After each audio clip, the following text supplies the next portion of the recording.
2025년 12월 한국은행이 뱅크런 대비 긴급 여신 제도를 도입한다고 발표하자 시장은 평소와 다른 냄새를 맡기 시작했습니다. 뱅크런은 소문 하나로 사람들이 은행에 몰려 예금을 한꺼번에 인출하는 사태인데 중앙은행이 이를 준비한다는 말은 결코 가볍지 않습니다. 더 이상한 점은 불과 며칠 전 한국은행이 대규모 자금을 시장에 풀겠다고 예고하며 유동성 경보 등을 스스로 켰다는 사실입니다. 지금 벌어지는 일의 핵심은 RP 매입인데 쉽게 말해 값비싼 담보를 잡고 잠깐 돈을 빌려주며 곧 되갚는다고 약속하는 거래입니다. 문제는 이 거래가 반복 연장되면 겉으로는 단기 대출처럼 보여도 실제로는 갚지 못한 빚이 더 큰 빚으로 굴러가는 구조가 된다는 겁니다. 예를 들어 아들이 일주일만 빌려달라며 계속 연장하고 이자까지 못 갚는다면 대출 기간은 짧아도 위험은 끝없이 커집니다. 한국은행의 RP 잔액이 분기마다 빠르게 불어나며 단기간에 몇 배씩 늘었다는 수치는 단순한 통계가 아니라 긴장감을 드러내는 신호입니다. 여기에 국채를 단순 매입해 시중에 돈을 직접 공급하겠다는 발표가 겹치면 단기 처방이 아니라 구조적 의존이 시작된 것처럼 보입니다. 돈이 이렇게 풀리면 정상적으로는 금리가 내려가고 자산 가격이 오르는 흐름이 나타나야 하는데 현실은 꼭 그렇게 움직이지 않습니다. 부동산이 오르고 주가가 버텨도 금리가 오르는 순간 시장은 돈이 많아져서가 아니라 불안해서 더 높은 이자를 요구하기 시작합니다. 가게 주인이 공짜로 물건을 나눠주는데도 손님이 더 비싼 값을 부르는 상황처럼 사람들은 미래의 공급 불안을 미리 가격에 반영합니다. 즉, 중앙은행이 유동성을 쏟아붓는데도 금리가 오른다면 시장이 정책의 지속 가능성과 숨겨진 리스크를 의심하고 있다는 뜻일 수 있습니다. 이런 국면에서 외국인 투자자들은 왜 이렇게까지 돈을 풀지? 라는 질문을 던지며 보이는 지표보다 보이지 않는 구멍을 먼저 찾습니다. 채권을 사는 행동조차 안정의 신호가 아니라 금리 상승을 이용해 차익을 노리려는 방어적 포지션일 수 있어 해석은 더 복잡해집니다. 그리고 진짜 폭탄은 PF 대출, 즉 건설 프로젝트에 빌려준 돈이 회수되지 못한 채 연명하며 좀비처럼 남아있다는 데 있습니다. 초기 부실 단계였다면 토지를 팔아 원금을 회수하고 고통을 짧게 끝낼 수 있었지만 시간을 끌수록 이자만 쌓여 회복 가능성은 줄어듭니다. 진통제로 통증을 숨긴 암 환자처럼 구조조정을 미룬 대출은 어느 순간 전이되어 손 쓸 수 없는 비용으로 돌아오고 시장 신뢰를 갉아먹습니다. 결과적으로 풀린 돈의 상당 부분이 새로운 성장으로 흘러가지 못하고 부실을 연장하는 데 흡수되면 경제는 겉으로만 조용해집니다. 그래서 한국은행과 정부가 입을 다문 사이 사람들은 불이 나기 전에 소방 호스를 점검한다는 말에서 이미 불길을 상상하게 됩니다. 이제부터 중요한 건 공포에 휩쓸리는 게 아니라 어떤 지표가 위험을 키우는지 차분히 확인하고 현실적인 대비를 시작하는 것입니다. 문제를 더 깊이 들여다보면 한국 금융시장의 불안은 단기 충격이 아니라 몇 년에 걸쳐 누적된 구조적 선택의 결과라는 점이 분명해집니다. 특히 2022년 이후 글로벌 긴축 국면에서 한국만 상대적으로 완화적 기조를 유지한 결정이 지금의 부담으로 되돌아오고 있습니다. 세계 각국이 금리를 올리며 부실을 정리할 때 우리는 시간을 벌기 위해 돈을 풀었고 그 대가로 문제를 뒤로 미뤘습니다. 그 과정에서 일부 대형 프로젝트는 살아남았지만 금융 시스템 전반에는 보이지 않는 균열이 쌓이기 시작했습니다. 단기적으로는 위기를 넘긴 것처럼 보였지만 장기적으로는 더 큰 비용을 감당해야 하는 구조가 만들어진 셈입니다. 시장은 이런 선택을 기억하고 있으며 숫자가 아니라 행동의 일관성을 통해 신뢰 여부를 판단합니다. 그래서 유동성이 계속 공급되는데도 불구하고 투자자들은 안도하지 않고 오히려 경계의 강도를 높이고 있습니다. 금융시장은 항상 미래를 가격에 반영하기 때문에 오늘의 정책은 내일의 불안으로 바로 연결될 수 있습니다. 특히 외국인 투자자들은 한국 경제의 체력보다 위기 시 대응 능력을 더 중요하게 평가합니다. 위기가 왔을 때 누가 손실을 떠안는지, 누가 보호받는지를 보고 자금의 방향을 결정하기 때문입니다. 이 지점에서 PF 대출과 같은 구조적 부실은 단순한 산업 문제가 아니라 금융 신뢰의 핵심 변수가 됩니다. 회수되지 못한 대출이 많아질수록 은행의 자본은 얇아지고 작은 충격에도 크게 흔들릴 수밖에 없습니다. 결국 중앙은행이 나서서 대비책을 언급하는 순간 시장은 이미 최악의 시나리오를 계산하기 시작합니다.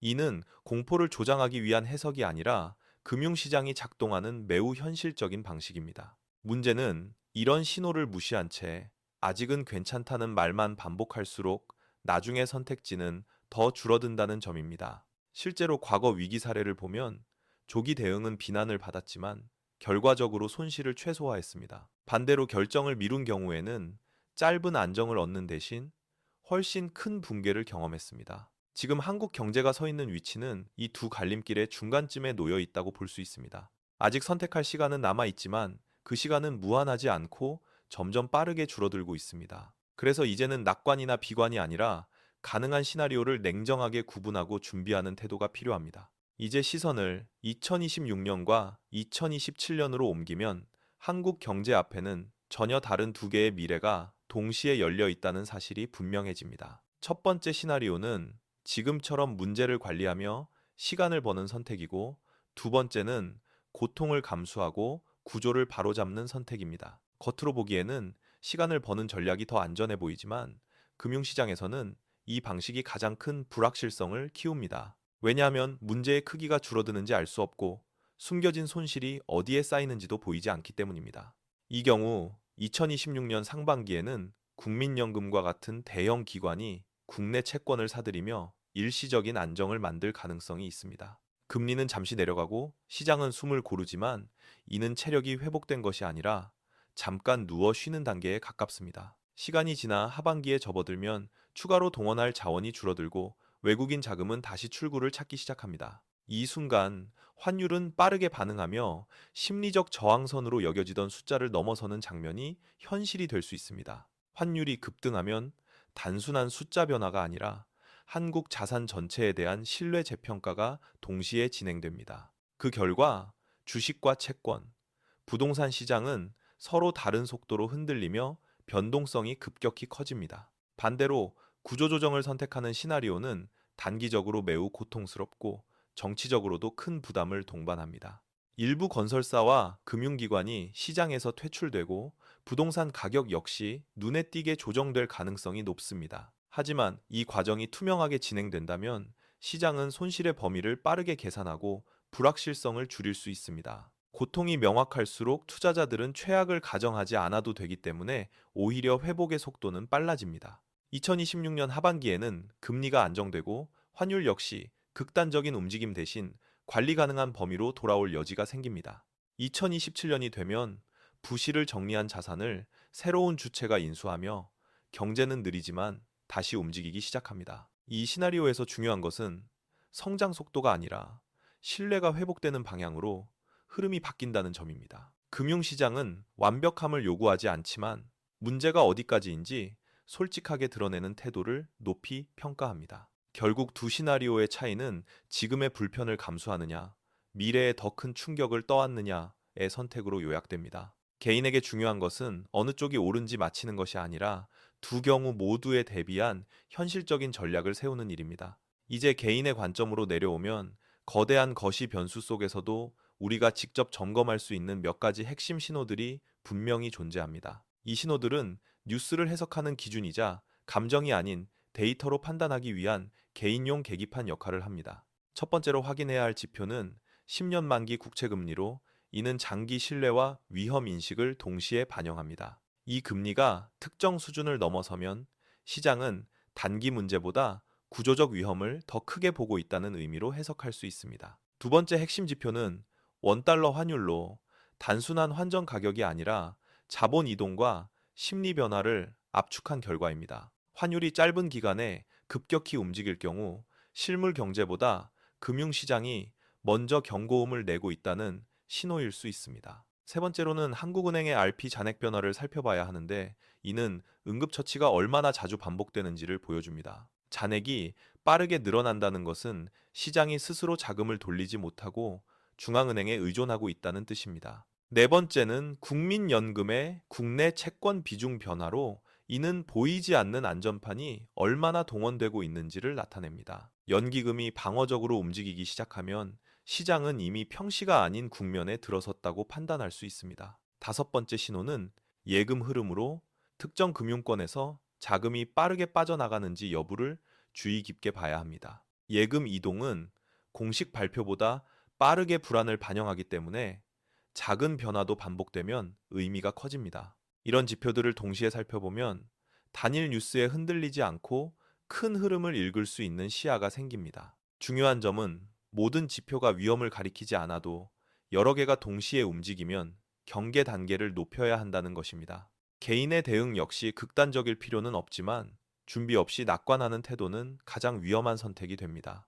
예를 들어 자산의 일부를 유동성 높은 형태로 유지하는 것만으로도 선택의 폭은 크게 넓어집니다. 또한 고정비와 부채 구조를 점검하면 외부 충격이 와도 심리적 압박을 상당 부분 줄일 수 있습니다. 이는 투자를 포기하라는 말이 아니라 불확실성이 큰 구간에서 생존 확률을 높이자는 전략입니다. 결국 개인의 목표는 위기를 예측하는 것이 아니라 어떤 상황에서도 흔들리지 않는 구조를 만드는 데 있습니다. 지금 이 계기판을 한번 점검해 두는 것만으로도 앞으로 마주할 변화에 훨씬 차분하게 대응할 수 있습니다. 이제 시선을 다시 거시 흐름으로 돌리면 현재 한국 경제가 놓인 위치는 단순한 경기 둔화가 아닌 전환점에 가깝습니다. 이 전환점에서는 작은 정책 선택 하나가 향후 수년의 방향을 완전히 바꿀 수 있을 만큼 민감도가 높아집니다. 특히 통화 정책과 재정 정책이 같은 방향을 바라보지 못할 경우 시장의 혼란은 더욱 증폭될 수 있습니다.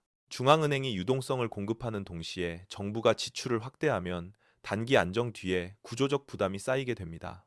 이런 상황에서 가장 먼저 반응하는 것은 실물 경제가 아니라 자본시장과 환율 같은 선행 지표들입니다. 자본은 언제나 위험 대비 수익을 기준으로 움직이기 때문에 불확실성이 커질수록 더 빠르게 방향을 틀게 됩니다. 한국처럼 대외 의존도가 높은 경제에서는 이 자본 이동의 속도가 곧 위기의 체감 속도가 됩니다. 따라서 정책 당국이 체감보다 느리게 움직일 경우 시장과의 간극은 더욱 벌어질 수밖에 없습니다. 문제는 이 간극이 일정 수준을 넘어서면 어떤 정책도 즉각적인 신뢰 회복으로 이어지기 어렵다는 점입니다. 과거 여러 국가의 사례를 보면 신뢰가 무너진 이후의 회복 비용은 사전 대응 비용의 몇 배에 달했습니다. 그럼에도 불구하고 정책 결정은 언제나 정치적 고려와 맞물리며 이상적인 선택과는 거리가 생기곤 합니다. 특히 선거를 앞둔 시기에는 구조 개혁보다 단기 안정이 우선되는 경향이 강해집니다.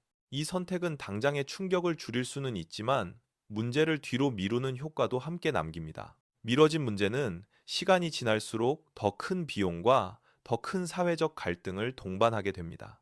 결국 경제 위기의 본질은 숫자가 아니라 선택의 누적과 그에 대한 책임의 문제로 귀결됩니다. 시장은 정책의 의도를 보지 않고 결과와 일관성만을 평가한다는 점을 잊어서는 안 됩니다. 일관성이 무너지면 예측 가능성도 함께 사라지고 이는 곧 자본 이탈과 비용 상승으로 이어집니다. 이런 국면에서 필요한 것은 완벽한 해답이 아니라 방향성에 대한 명확한 신호입니다. 신호가 분명할수록 시장은 불확실성을 줄여서 해석하고 충격 역시 제한적으로 나타납니다. 지금 한국 경제가 필요로 하는 것은 바로 이 명확한 방향성과 그에 따르는 책임 있는 실행입니다. 이제 환율 문제를 좀 더 구체적으로 살펴보면 숫자 하나가 바뀌는 순간 경제 전반의 심리가 동시에 흔들릴 수 있습니다. 환율은 단순한 외환 거래 가격이 아니라 국가 신뢰도와 자본 흐름, 미래 위험 프리미엄이 압축된 결과입니다. 특히 특정 환율 구간은 시장 참여자들에게 일종의 심리적 경계선으로 작용하며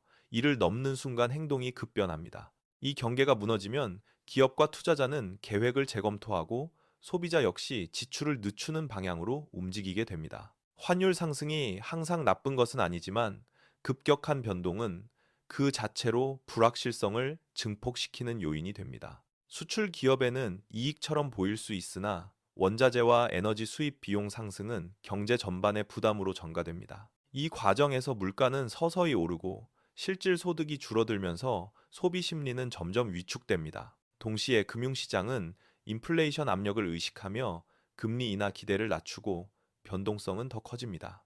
이렇게 환율, 물가, 금리가 서로 자극하며 얽히면 경제는 스태그플레이션에 가까운 모습으로 기울 수 있습니다. 시장이 가장 두려워하는 것은 성장 둔화보다도 정책이 어디로 향하는지 알 수 없는 상태입니다. 그래서 환율이 특정 수준을 넘을 때마다 언론과 시장이 과도하게 반응하는 이유도 여기에 있습니다. 이는 공포를 만들기 위함이 아니라 불확실성이 임계점을 넘었음을 알리는 집단적 신호에 가깝습니다. 과거 여러 국가에서 비슷한 구간을 통과할 때 자본 이동 속도는 평소보다 몇 배 빨라졌습니다. 자본이 빠르게 움직인다는 것은 기회와 위험이 동시에 확대된다는 뜻이기도 합니다. 문제는 개인과 기업이 이 속도를 따라가지 못할 때 피해가 집중적으로 발생한다는 점입니다. 따라서 중요한 것은 환율 방향을 예측하는 능력이 아니라 변동성에 대응할 수 있는 구조를 갖추는 일입니다. 준비된 구조는 환율이 오르든 내리든 선택지를 남겨주지만 준비되지 않은 구조는 한 방향으로 몰립니다. 이 차이는 위기 상황에서 단순한 불편과 회복 불가능한 손실을 가르는 기준이 됩니다. 결국 환율은 결과일 뿐이며 그 뒤에 있는 신뢰와 정책 일관성이 더 근본적인 문제입니다. 이 점을 이해하면 숫자에 휘둘리기보다 흐름을 읽고 차분히 대응할 수 있는 여유가 생깁니다. 이제 외국인 투자자의 시선에서 한국 시장을 바라보면 국내에서 느끼는 분위기와는 다른 계산법이 작동하고 있음을 알 수 있습니다. 외국인에게 한국 자산은 성장 스토리이자 동시에 환율 위험을 동반한 투자 대상입니다. 그래서 주가가 오르더라도 환율이 불리하게 움직이면 실제 수익률은 기대보다 크게 낮아질 수 있습니다. 이 차이는 국내 투자자에게 잘 보이지 않지만 글로벌 자금에는 매우 중요한 판단 기준이 됩니다. 예를 들어 한국 주식이 20% 상승해도 환율이 크게 오르면 외국인 수익은 거의 남지 않을 수 있습니다. 이런 구조에서는 기업 실적이 좋아도 외국인 자금이 빠져나가는 역설적인 장면이 나타나기도 합니다. 시장에서는 이를 실적의 문제가 아니라 환차손의 문제로 해석합니다. 특히 반도체처럼 한국을 대표하는 산업조차도 환율 환경에 따라 투자 매력이 달라집니다. 외국인 투자자는 기업의 미래 이익과 함께 자금을 회수할 때의 환율 수준을 동시에 계산합니다. 따라서 환율 변동성이 커질수록 장기 투자보다 단기 거래 비중이 늘어나는 경향이 강해집니다. 이 과정에서 시장의 변동성은 더 커지고 가격은 본질 가치보다 심리에 더 크게 흔들립니다. 문제는 이런 흐름이 한번 시작되면 특별한 계기가 없이는 쉽게 멈추지 않는다는 점입니다. 외국인 매도가 늘어나면 환율이 오르고 환율 상승은 다시 매도를 부추기는 순환이 만들어집니다. 이는 특정 국가의 문제가 아니라 개방된 금융시장에서 반복적으로 나타나는 전형적인 패턴입니다. 한국처럼 유동성이 풍부한 시장일수록 이 순환은 더 빠르고 강하게 작동할 수 있습니다. 그래서 정책 당국은 외국인 자금 흐름을 단기 가격보다 더 중요하게 관찰합니다. 자금 흐름은 시장의 심리 상태를 가장 솔직하게 드러내는 지표이기 때문입니다. 개인 투자자 역시 주가 지수만 볼 것이 아니라 누가 사고 누가 파는지를 함께 봐야 합니다. 이는 타이밍을 맞추기 위함이 아니라 시장이 어느 국면에 있는지를 이해하기 위함입니다.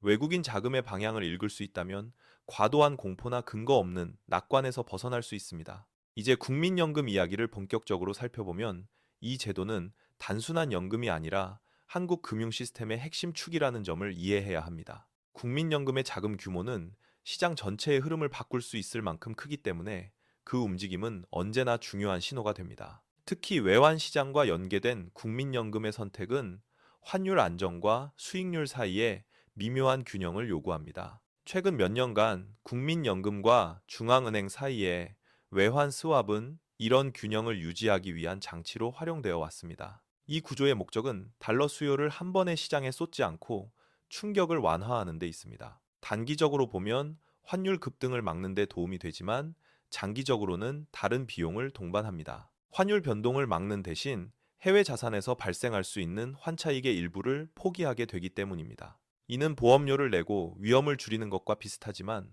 보험이 반복되면 총 비용은 점점 커집니다. 국민연금이 전략적으로 환율을 해지할수록 전체 수익률은 조금씩 낮아질 수밖에 없습니다. 문제는 이 장기 복리로 누적되면 개인에게 체감되는 손실로 크게 다가온다는 점입니다. 연금은 수십 년을 전제로 설계된 제도이기 때문에 작은 수익률 차이도 결과에서는 큰 격차를 만듭니다. 그래서 연기금 운용에서는 단기 안정과 장기 수익 사이의 우선순위가 늘 논쟁의 대상이 됩니다. 해외 사례를 보면 많은 국가는 연기금을 정책 수단이 아닌 미래 세대의 자산으로 엄격히 분리합니다. 이런 원칙은 단기적인 시장 안정에는 불리해 보여도 장기 신뢰를 지키는 데는 효과적입니다. 반대로 연기금이 정책 목표에 자주 동원되면 수익률뿐 아니라 제도에 대한 신뢰도 함께 흔들릴 수 있습니다. 이는 가입자에게 보이지 않는 형태로 부담을 전가하는 결과로 이어질 가능성이 큽니다. 개인 입장에서는 이런 구조를 정확히 이해하고 공적연금 외의 대비를 고민할 필요가 있습니다. 국민연금이 흔들린다는 뜻이 아니라 단일 축에만 의존하는 위험을 줄이자는 의미입니다. 결국 연금 문제의 핵심은 제도에 대한 불신이 아니라 구조에 대한 현실적인 이해에서 출발합니다. 이 이해가 있을 때 우리는 연금 이슈를 공포가 아닌 전략의 관점에서 바라볼 수 있습니다. 이제 개인연금과 퇴직연금으로 시선을 옮기면 공적연금의 한계를 보완하는 구조가 왜 필요한지 더 분명해집니다. 국민연금은 기본 안전망이지만 생활 수준을 그대로 유지하기에는 충분하지 않을 가능성이 점점 커지고 있습니다. 그래서 많은 나라에서는 연금을 하나의 제도가 아니라 여러 층으로 나눠 설계하는 방식을 선택합니다. 이 구조에서 공적연금은 바닥을 지켜주고 퇴직연금과 개인연금이 그 위를 쌓아 올리는 역할을 합니다.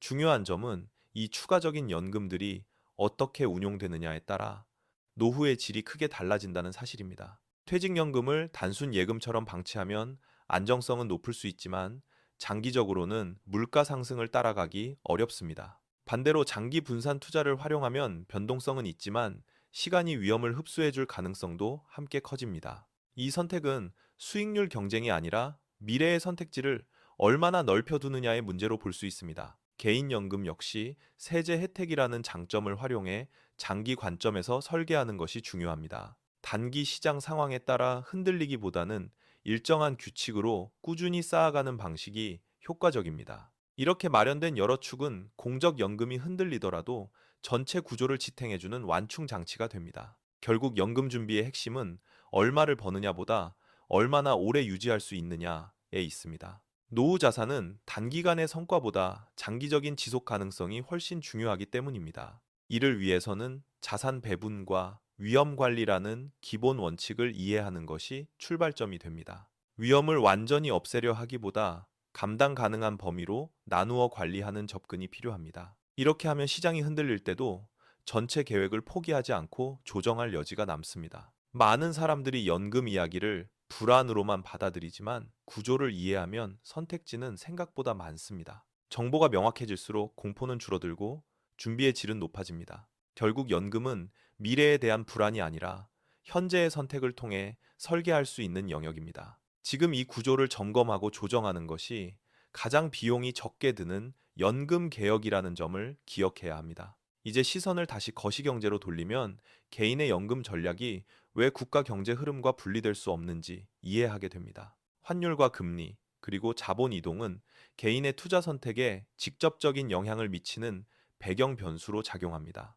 특히 환율은 단순한 숫자가 아니라 외국 자본이 한국 경제를 어떻게 평가하는지 보여주는 신호입니다. 환율이 급격히 오를 때는 수출 기업의 이익보다 자본 유출과 금융 불안이라는 그림자를 함께 봐야 합니다. 많은 사람들은 환율 상승을 기업 실적 호재로만 해석하지만 금융시장 전체에서는 전혀 다른 반응이 나타납니다. 외국인 투자자 입장에서 환율 변동은 수익률을 잠식하는 요소로 작용해 투자 판단을 빠르게 바꾸게 만듭니다. 이때 주식시장에서는 가격 하락보다 먼저 거래량 변화라는 신호가 포착되는 경우가 많습니다. 조용한 자금 이탈이 반복되면 어느 순간 시장은 작은 충격에도 크게 흔들릴 수 있는 상태가 됩니다. 이런 환경에서는 개인 투자자일수록 감정적 대응보다 구조적 흐름을 읽는 능력이 중요해집니다. 뉴스의 자극적인 헤드라인보다 숫자와 추세가 말하는 방향에 집중해야 하는 이유입니다. 예를 들어 외국인 순매도 규모와 환율의 동반 움직임은 시장 심리를 가장 빠르게 보여줍니다. 이 두 지표가 동시에 악화될 때는 단기 반등보다 방어 전략을 먼저 고민하는 것이 합리적입니다.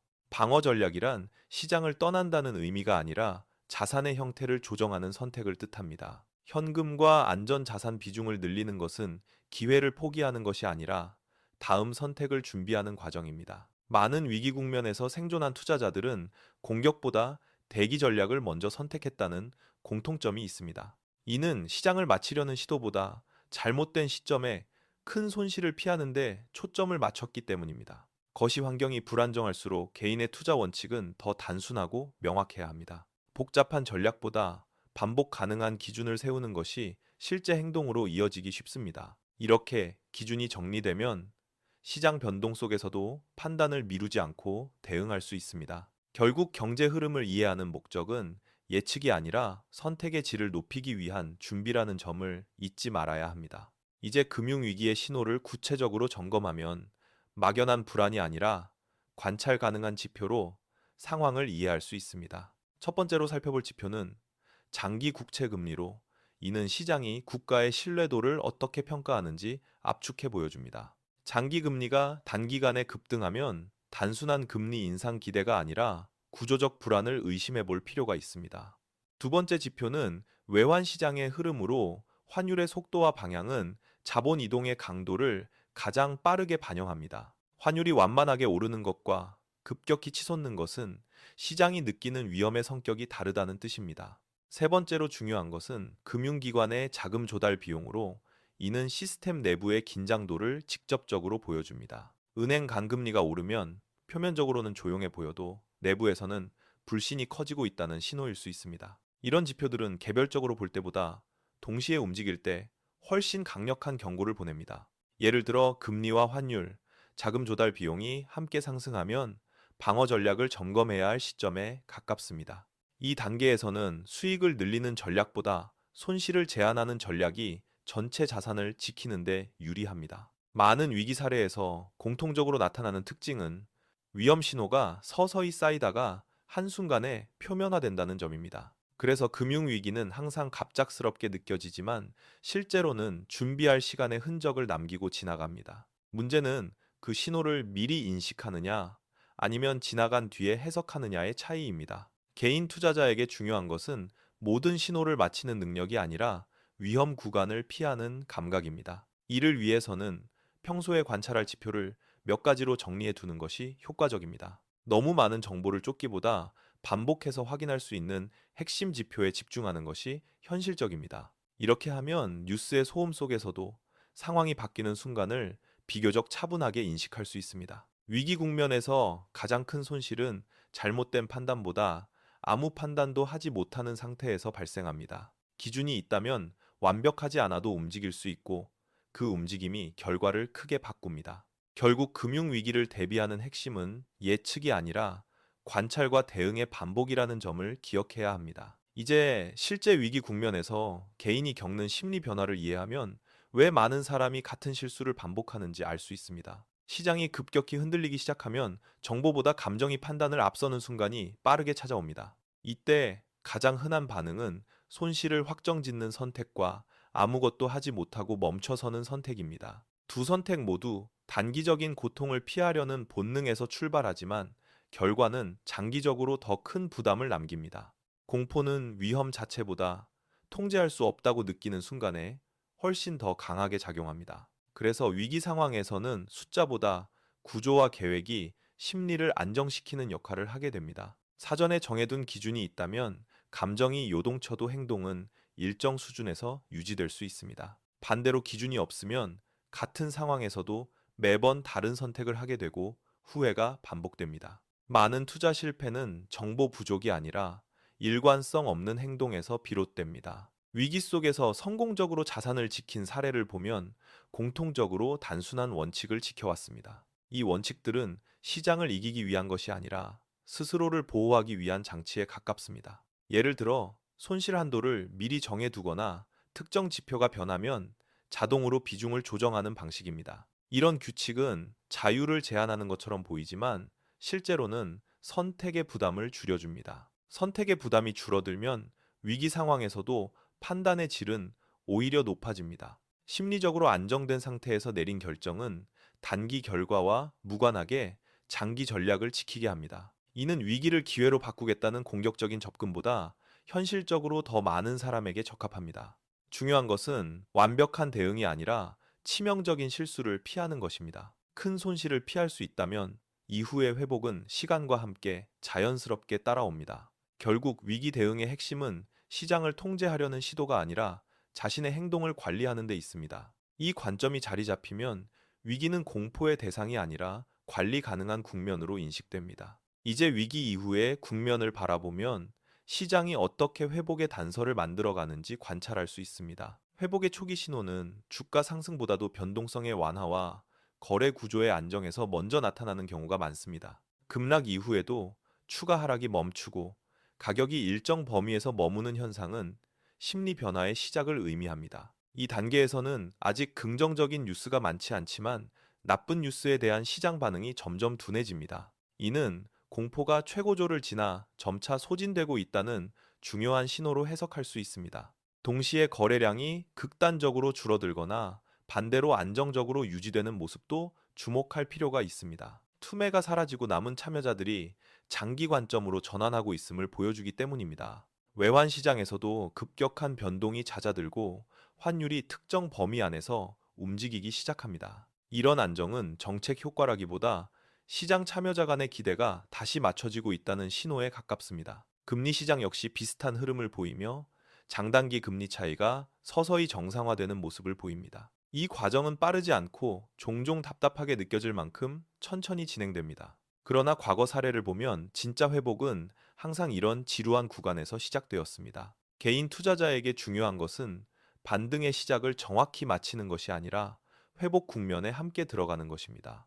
이를 위해서는 공포 국면에서 완전히 시장을 떠나지 않았는지가 큰 차이를 만듭니다. 일정 수준의 현금과 함께 기본 포지션을 유지한 사람들은 회복이 시작될 때 선택지가 더 많아집니다. 반대로 모든 자산을 정리한 경우에는 다시 들어올 타이밍에 대한 부담이 커집니다. 그래서 위기 대응 전략은 탈출 계획이 아니라 복귀 계획까지 포함해야 완성됩니다. 복귀 계획이 있으면 회복의 신호를 차분히 관찰할 수 있는 여유가 생깁니다.